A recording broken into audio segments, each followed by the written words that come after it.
ओम नमो भगवते वासुदेवाय नमः। ओम नमो भगवते वासुदेवाय नमः। ओम नमो भगवते वासुदेवाय नमः। देवियों एवं सज्जनों, गोस्वामी तुलसीदास जी महाराज द्वारा विरचित श्री रामचरितमानस के बाल कांड में निहित कतिपय प्रसंग आपके समक्ष प्रस्तुत करने हेतु उपस्थित हूँ। मानस प्रणेता गोस्वामी जी महाराज ने मर्यादा पुरुषोत्तम प्रभु श्री राम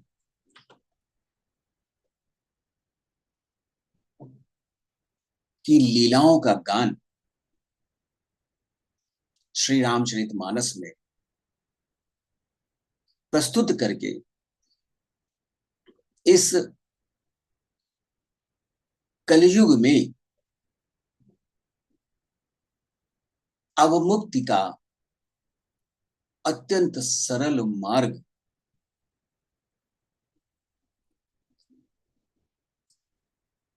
प्रस्तुत कर दिया है। मर्यादा पुरुषोत्तम प्रभु श्री राम जो परमपिता परमेश्वर के मानव स्वरूप हैं, पृथ्वी पर अत्याचार बढ़ जाने पर मानवता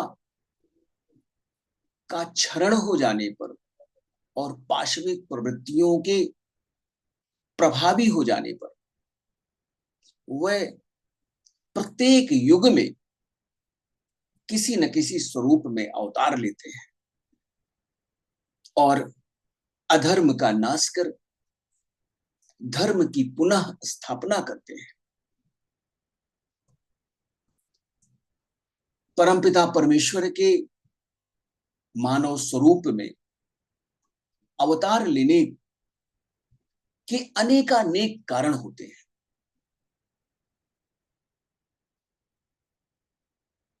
वस्तुतः इस ब्रह्मांड का विभाजन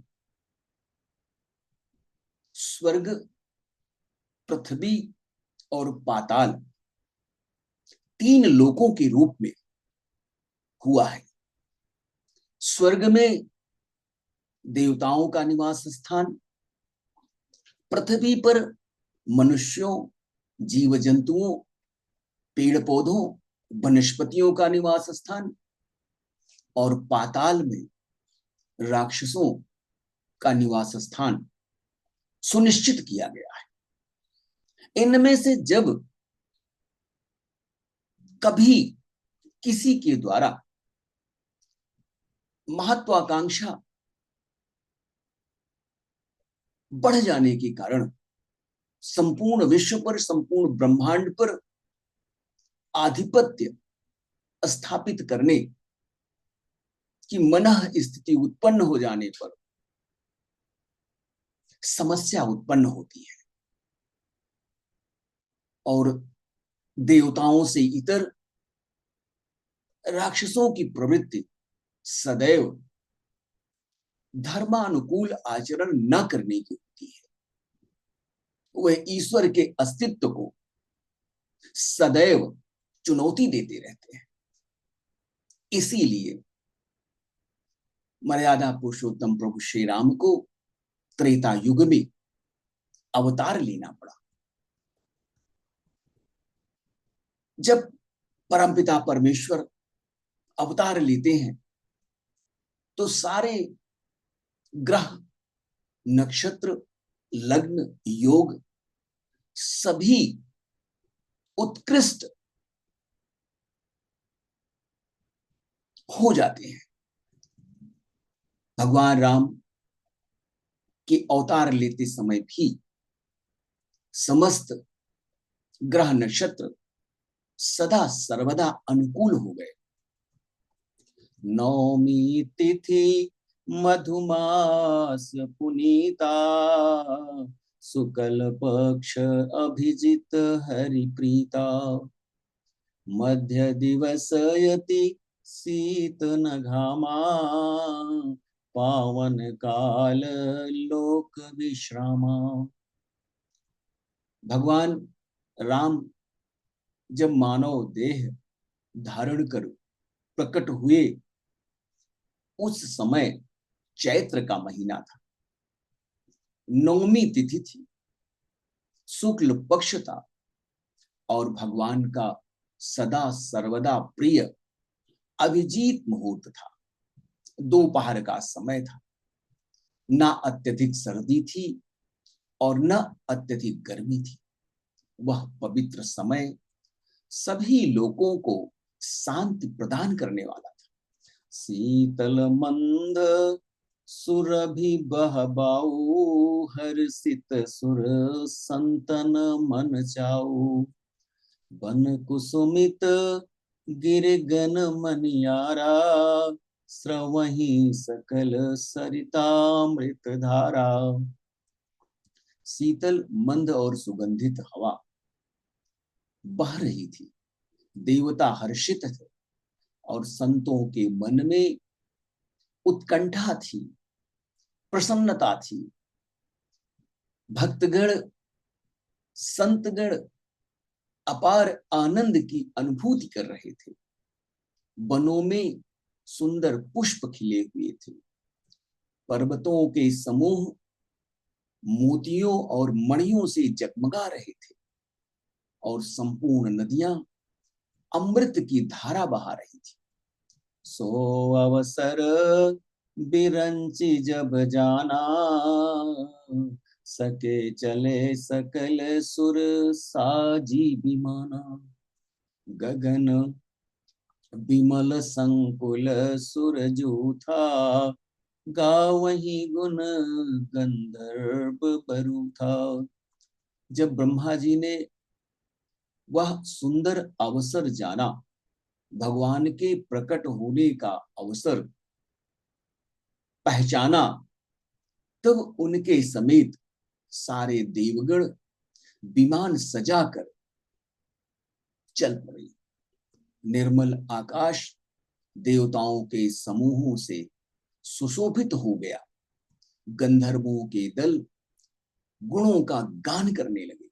बरसही सुमन सुअंजुलि साजी, गह गही गगन दुंदुभी बाजी।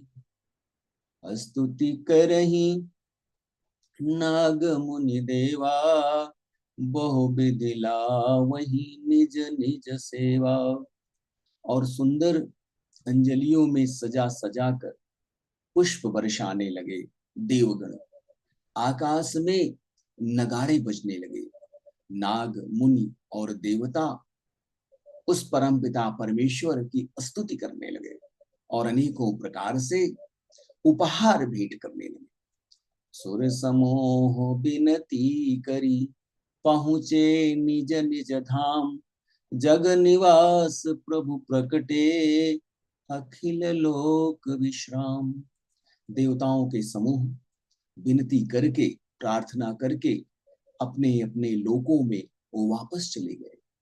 समस्त लोकों को शांति प्रदान करने वाले जगत के आधार श्री हरि विष्णु प्रकट हुए। भय प्रगट कृपाला दीन दयाला, कौसल्या हितकारी। हर्षित महतारी मुनि मनहारी, अद्भुत रूप विचारी। लोचन अभिरामा तनु धनु श्यामा, निज आयुध भुज चारी। भूषण बनमाला नयन विशाला, शोभा सिंधु खरारी। दीनों पर दया करने वाले कौशल्या जी के कल्याण के लिए परम कृपालु श्री हरि विष्णु प्रकट हुए। मुनि के मन को हरण करने वाले उनके अद्भुत स्वरूप का विचार कर माता हर्षित हो उठी। नेत्रों को आनंद देने वाला मेघ के समान श्याम वर्ण था। चारों भुजाओं में अपने आयुध अस्त्र धारण किए हुए थे।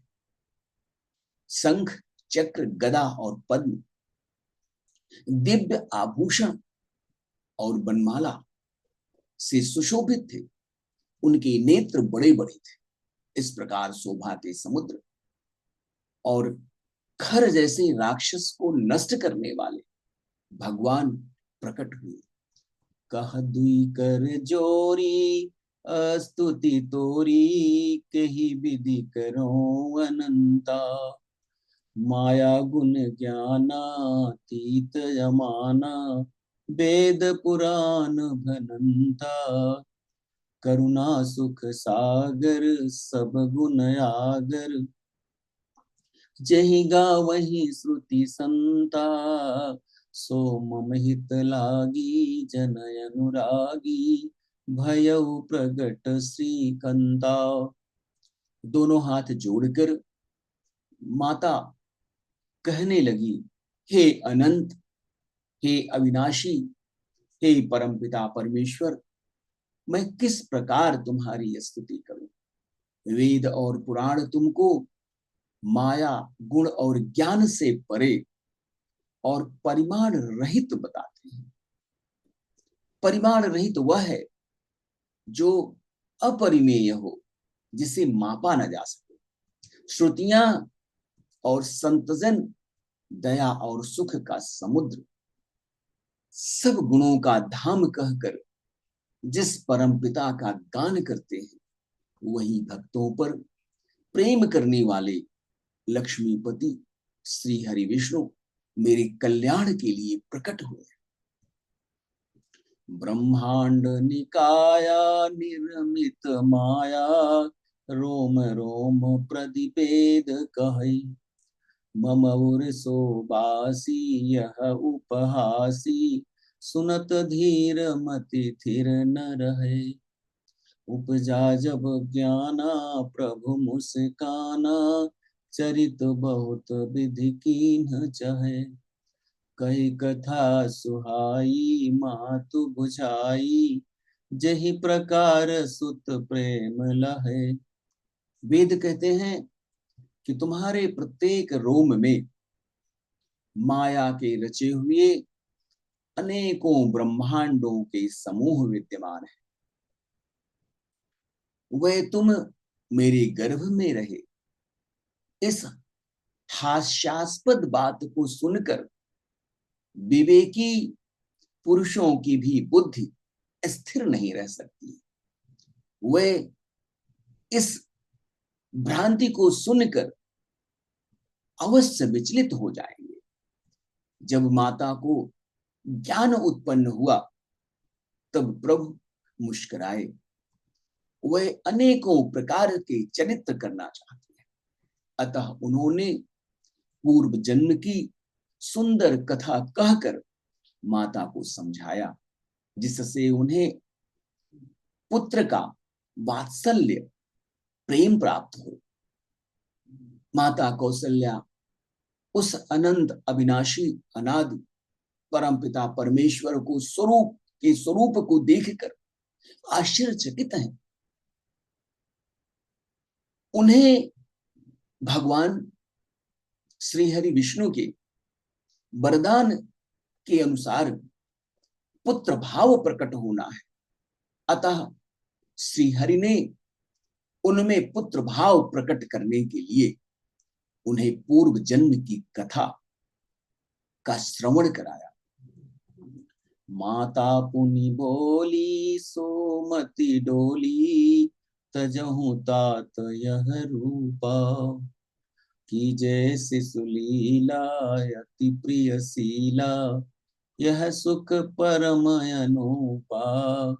सुनि बचन सुजाना रोदन ठाना, हुई बालक सुरपूपा। यह चरित जे गावहि हरिपद पावहि, तेन परहि भवकूपा। माता की वह बुद्धि परिवर्तित हो गई।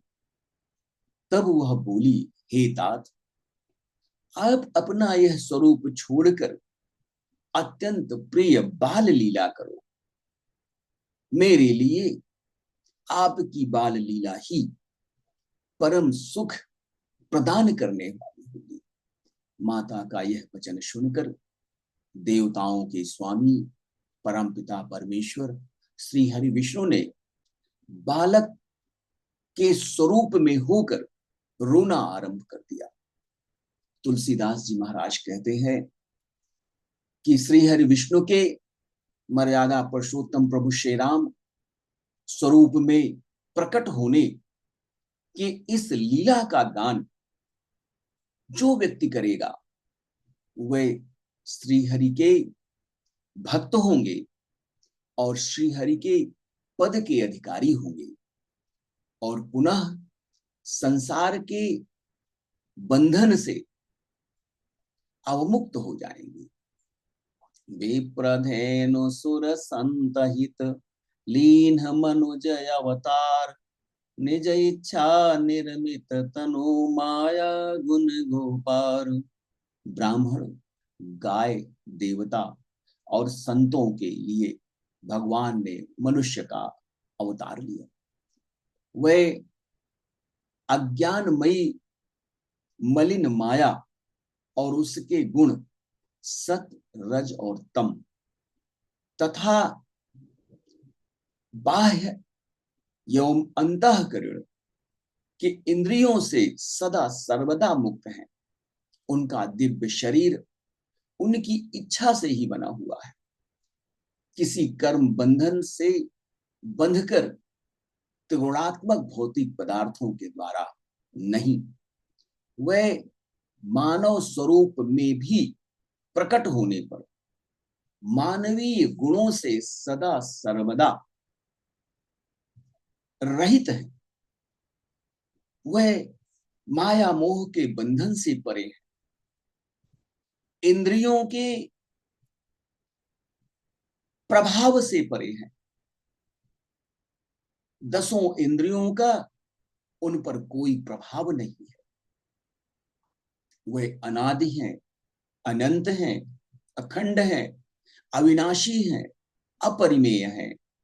ऐसे परमपिता परमेश्वर मानव स्वरूप में अवध नरेश महाराज दशरथ के घर प्रकट होकर उन्हें पुत्र स्वरूप में प्राप्त हो चुके हैं।